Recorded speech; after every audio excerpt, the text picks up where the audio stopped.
During the 2010s, the Marksville Tigers dominated the annual catskin game against Bunkie, winning all 8 matchups against their in-parish rival. But since the turn of the decade, Bunkie has had the upper hand, winning the last 2. And this week's matchup in our cool game of the week will have much more than just playoff implications on the line. The Panthers are 8-1 and have all but clinched a first-round bye next week in the playoffs. Meanwhile, Marksville has overcome a lot of injuries to win 5 games this year.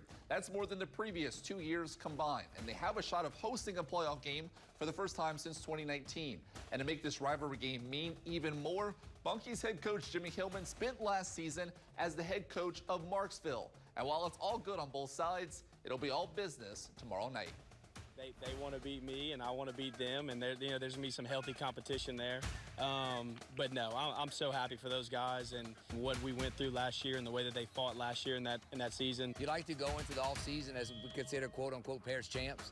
So that's on the line, along with the catskin, along with the playoffs. So, man, it's going to be a playoff atmosphere Friday. It's going to be big for these kids, big for the programs, big for both schools, and I expect some fireworks Friday night. So this game and many others will be featured tomorrow night on the Week 10 edition of the 5th quarter. Our live coverage from our cool game of the week begins with Mary Margaret Ellison tomorrow at 6 p.m.